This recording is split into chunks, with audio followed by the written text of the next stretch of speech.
this is an iHeart podcast. Guaranteed human. 10 athletes will face the toughest job interview in fitness that will push past physical and mental breaking points. You are the fittest of the fit. Only one of you will leave here with an iFit contract for $250,000. This is when mindset comes in. Someone will be eliminated. Pressure is coming down. This is Trainer Games. Watch it on Prime Video starting January 8th.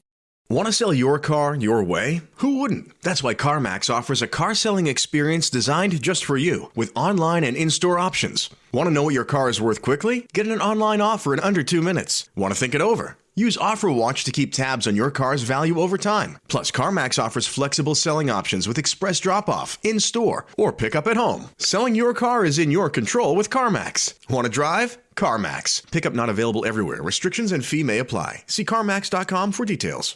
Hey, Ryan Reynolds here from Mint Mobile. You know, one of the perks about having 4 kids that you know about is actually getting a direct line to the big man up north. And this year, he wants you to know the best gift that you can give someone is the gift of Mint Mobile's unlimited wireless for $15 a month. Now, you don't even need to wrap it. Give it a try at mintmobile.com/switch. Upfront payment of $45 for 3-month plan equivalent to $15 per month required. New customer offer for first 3 months only. Speed slow after 35 gigabytes if network's busy. Taxes and fees extra. See mintmobile.com. How are USDA staff cuts and budget challenges affecting farmers? With conservation, I've saved my soil and I provide food for my community. I wouldn't have been able to do that without the NRCS programs. A lot of farmers are thinking that they're not able to farm next year. Crop prices are below cost of production. And so these programs are what keep farmers in the business of farming. Protect conservation funding and staff that supports farmers. Paid for by Invest in Our Land. AI agents are everywhere, automating tasks and making decisions at machine speed. But agents make mistakes. Just one rogue agent can do big damage before you even notice. Rubrik Agent Cloud is the only platform that helps you monitor agents, set guardrails, and rewind mistakes, so you can unleash agents, not risk. Accelerate your AI transformation at Rubrik.com. That's RUBRIK.com. And I'm here to represent our country in a different sense, but I can tell you I did settle 8 wars, and we have a 9th coming, but which nobody's ever done before. But I want to really save lives. I don't need prizes. I need to save lives, and we're saving a lot of lives. I've saved millions and millions of lives, and that's really what I want to do. And I also want to run a great country, and the United States right now is the hottest country anywhere in the world, and 1 year ago was dead. You're listening to the 47 Morning Update with Ben Ferguson. Good Monday morning. It's nice to have you with us on the 47 Morning Update, and we've got 2 major stories for you. First up, Tom Cotton coming out saying everyone on the drug boat was a valid target, and the Washington Post slandered our men and women in the military. He takes on the press and wins with the facts big time. I'll have that for you in just a moment. Also, in a story that no one's talking about, the federal government is now fighting hundreds of thousands of dead people on voter rolls around the country. Why are they still on the list? And why are Democrats doing everything they can to protect dead people to vote? Operation Overlord, the D-Day beaches.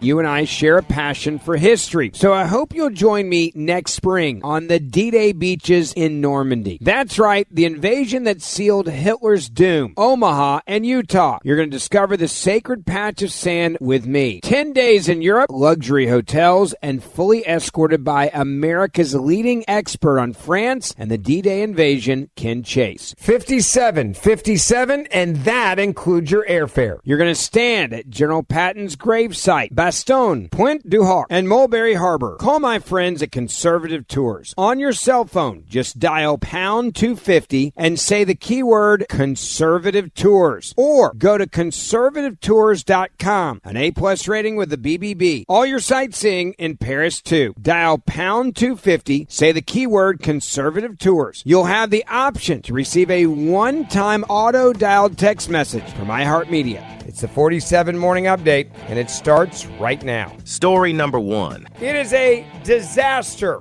The media went all in on a story that we now know is a total lie. Senator Tom Cotton coming out on Meet the Press and saying that everyone on the drug boat was a valid target. The Washington Post now being accused of slandering the military. Now, let me remind you about the backstory of this story. 2 weeks before this story broke, you had Democrats in the House and the Senate come together and encourage an insurrection against the president from military leaders, encourage a coup, telling them to defy orders of the president, clearly in reference to the attacks on the narco terrorists running drugs to America in the middle of the ocean. We know that the number one killer of people under the age of 40 in this country is fentanyl. And we know that hundreds of Americans are killed every single day by accidental overdoses from drugs laced with fentanyl. Well, on Sunday on Meet the Press, Tom Cotton of Arkansas said that all the people on a Venezuelan drug boat were subject to the Trump administration's crackdown in the Caribbean were, quote unquote, valid targets. This going directly against the lies and the slander from the Washington Post on the military. I want you to listen carefully to what Tom Cotton had to say, because it's important that this gets out. And I hope you will share this podcast, this information, with everyone on social media. Listen carefully. And joining me now is the chairman of the Senate Intelligence Committee, who was in those briefings this week, Republican Tom Cotton of Arkansas. Senator Cotton, welcome back to Meet the Press. Thanks for having me on, Kristen. Thank you so much for being here after a very big week. I want to ask you about our new reporting. NBC News is reporting this morning that Defense Secretary Pete Hegseth, his order was to kill all 11 individuals on that boat because they were on a list of narco terrorists who intelligence and military officials determined could be legally targeted. Was Secretary Hegseth's order to kill everyone on the boat because they were on this target list, Senator? The order, like the entire operation, Kristen, is to destroy these drug boats, which are running drugs into our country from foreign drug cartels and traffickers that are killing hundreds of Arkansans every year and hundreds of thousands of Americans. Now, of course, before our military conducts such a strike, they have multiple sources of intelligence that give high confidence that everyone on that boat is a foreign drug trafficker, not an innocent civilian who's being human trafficked, for instance. And therefore, Secretary Hegseth said, and I agree, they're all valid targets. Now, this controversy, let's remember, all started with a Washington Post story about 9 days ago that said after the first strike, there were 2 survivors that were helpless, and then they were ordered to kill these helpless survivors. That is simply not the case. They were not floating in the ocean on a wooden plank or in life jackets. They were on the capsized vessel. They were not incapacitated in any way. It was entirely appropriate to strike the boat again to make sure that its cargo was destroyed. It is in no way violation of the law of war. And I think the Washington Post owes Secretary Hegseth, and especially Admiral Mitch Bradley, a highly decorated career Navy SEAL, an apology for that slander. An apology for that slander. This story is a story just like the Russian hoax story.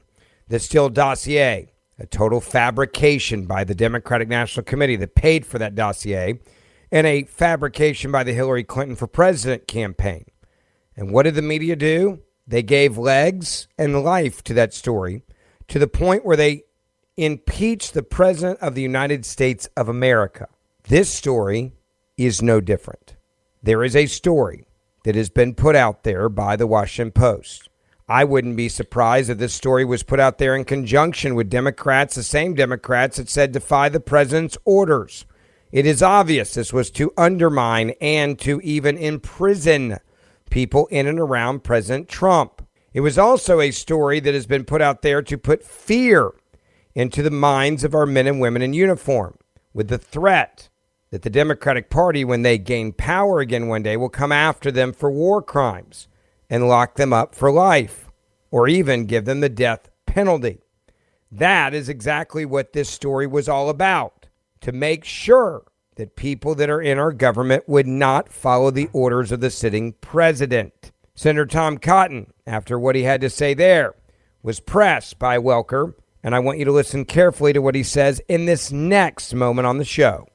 Okay, and we're going to get to what you saw in the video momentarily, but I just want to be very clear because what you're saying is significant, Senator. It sounds like you're confirming, did Admiral Bradley brief lawmakers that, in fact, all of the people on that boat were on a military target list? Is that accurate? I did not hear him personally say anything about a military target list. Now, he had several briefings throughout the day. I wasn't in the briefing, for instance, with Mark Warner, my counterpart on the Senate Intelligence Committee. I can only say what he told me. He said they had high confidence based on multiple sources of intelligence that everyone on that boat was part of a foreign terrorist organization and been designated by the U.S. government. So they could be legally targeted. They could be lethally and legally targeted, yes, he argued. Yes. Okay. Both before the first strike and after the first strike. Was Admiral Bradley acting on Secretary Hegseth's orders, Senator? Well, anytime you have an operation like this, there's an operation order. It's written down. It's got very detailed instructions. I think because this was the first strike, Secretary Hegseth and Admiral Bradley both wanted to be present and be making the decision. As you heard Secretary Hegseth in the opening say, he initiated the first strike. You've seen the video. There's a lot of smoke. It takes a long time to clear. I'm sure Secretary Hegseth had many other matters that he had to attend to, and he trusts Admiral Bradley. Once the smoke had cleared, once cloud cover cleared, it was clear that the first strike had not destroyed the boat. Then Admiral Bradley made the decision for the second strike. Now, in subsequent strikes since then, because there's been more than 20, obviously it's no longer Secretary Hegseth or even four-star generals making that decision, nor should it be. But on the first strike, I believe they both wanted to be present and be observing it. Let me ask you about the aftermath of that first strike. The Pentagon's Law of War Manual, which you're familiar with, having served in Iraq and Afghanistan, says, quote, orders to fire upon the shipwrecked would be clearly illegal. I want to pause there, and I want you to just listen to how they continue to undermine and disparage and fish for a controversy. Did you notice how she's like, let me just go to these orders. Let's talk about these orders. Let's have a conversation about these orders. They do not want to stop here. They want this to continue to be a thing. They want it to continue to be a story. And they are refusing to admit that the story is inaccurate, that the story is slander, that the story is a lie. Why? Because they want people that work for the President of the United States of America to be afraid to do their job, to be afraid to follow orders from the President of the United States of America. And this is why it is so important that we stand with this president and that conservatives in Congress stand up to these radicals on the left. Full stop. Now, story number 2. I want to bring up a quick, important story for you, and it's one that's getting no coverage at all. It deals with the integrity of our elections. And it's a very important story after the Assistant Attorney General, Harmeet Dillon, who leads the Justice Department's Civil Rights Division, announced new findings in the department's nationwide effort to clean up voter rolls, revealing massive vulnerabilities in states' election systems. According to Dillon, federal investigators have identified 260+ thousand dead individuals still listed on voter rolls across the country, more than 250,000 dead people, along with thousands. I'm going to say this slowly because I want this to really stick with you. Along with thousands of registered non-citizens. Let me translate that for you. They found thousands of illegal immigrants registered to vote. In a post on X, she said the department's review has already prompted major action. 14 states have now been sued for failing to comply with federal transparency requirements, while 4 others have voluntarily turned over voter data and begun the cleanup efforts. Many of these states, by the way, knew this was a problem before the government got involved for the transparency. One of the most serious problems, they said, is in a swing state, North Carolina, where officials are now removing more than 100,000 outdated or invalid voter registrations. Dillon emphasized the stakes of the cleanup effort, saying even a single improper vote undermines the core promise of American democracy. Quote, every one person voting who shouldn't have voted is one too many because every citizen is entitled to one person, one vote. The assumption that their vote is being counted equally and only with another American citizen. We will not rest at the DOJ until we complete this project and provide confidence to all American voters that the rolls are clean and the elections are free and fair. The department on Tuesday escalated its campaign by filing lawsuits against 6 additional states: Delaware, Maryland, New Mexico, Rhode Island, Vermont, and Washington, for what is described as their failure as a state to provide statewide voter registration lists and other data required under federal law. Let me say that again. Under federal law. Justice Department officials say the information is critical to assess compliance with election security statutes. But Democrat state officials are pushing back. Why? Well, I think it's pretty clear. You can say they're probably pushing back for one main reason, because they feel like this is an advantage for them. Democrats say that they're warning about how the voter data can be used, and they're raising questions about the department's handling and privacy protections. That, of course, being dismissed by those in charge, saying that the transparency and accuracy are essential to public trust and that the department's efforts are aimed solely at ensuring the integrity of future elections, saying, quote, our elections are crooked and rigged. The voters know it. That's how President Trump put it on Wednesday after this data was revealed. Must bring integrity back to voting. And it starts, the president says, in all caps, with voter ID. And I couldn't agree with him more. Now, if you go back to what the president said in his tweet, this echoes what he's been saying for a long time. We have a problem in this country with the ability to cheat and the ability for someone who is not actually who they say they are to vote in an election. It is simple and it's easy to fix this problem. Voter ID laws are a great step in that direction, like a phenomenal step in that direction.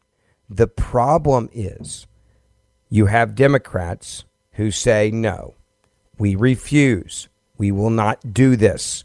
We are saying no to it. And that's the biggest problem of all. It is incredibly frustrating when you witness this. It's incredibly frustrating to watch a government that is trying to give us transparency and Democrats get in the way. Why would Democrats not want to clean up the voter rolls? Is it because they know the majority of cheating that's done is done by Democrats and not Republicans, and it gives them a big advantage? That's a question that everybody should ask. I think it's an incredibly important question to ask. And I hope all of you will start asking that question, most importantly, to our men and women who serve this country in Congress. Thank you for listening to the 47 Morning Update with Ben Ferguson. Please make sure you hit subscribe wherever you're listening to this podcast right now. And for more in-depth news, also subscribe to the Ben Ferguson Podcast, and we will see you back here tomorrow. 10 athletes will face the toughest job interview in fitness that will push past physical and mental breaking points. You are the fittest of the fit. Only one of you will leave here with an iFit contract for $250,000. This is when mindset comes in. Someone will be eliminated. Pressure is coming down. This is Trainer Games. Watch it on Prime Video starting January 8th. Plan on flying? It's time to upgrade to a Real ID. Because in order to board domestic flights, your driver's license or state-issued ID must be a Real ID, or you'll need another acceptable form of identification. So don't wait. Find out how to get your Real ID at tsa.gov/RealID. That's tsa.gov/RealID. Or visit your local DMV. And then you'll be cleared for takeoff. Hey, Ryan Reynolds here. Wishing you a very happy half-off holiday because right now Mint Mobile is offering you the gift of 50% off unlimited. To be clear, that's half price, not half the service. And Mint is still premium unlimited wireless for a great price. So that means a half day. Yeah? Give it a try at mintmobile.com/switch. Upfront payment of $45 for 3-month plan, equivalent to $15 per month required. New customer offer for first 3 months only. Speed slow after 35 gigabytes if network's busy. Taxes and fees extra. See mintmobile.com. How do I do it all during the holidays? 4 words. Shipped same-day delivery. With Shipped, I can order groceries from Albertsons, decor from Michael's, even gifts for my furry friend from PetSmart. Plus, my personal shopper brings everything I need that same day. That makes it a breeze to decorate, get my shopping done, and make time for all the holiday parties. Do it all this holiday season with Shipped. Download the app or visit shipped.com. That's SHIPT.com. How are USDA staff cuts and budget challenges affecting farmers? I have land in conservation to provide water quality benefits. With the NRCS being short-staffed, the USDA isn't releasing any information because they're not there. I made an agreement. I've done my part, but now I'm sitting on potentially a large sum that is owed to you. My bills are coming due at the end of the year, but I can't even finalize my plans for next year. It's pretty frustrating. Protect conservation funding and staff that supports farmers. Paid for by Invest in Our Land. This is an iHeart podcast. Guaranteed human.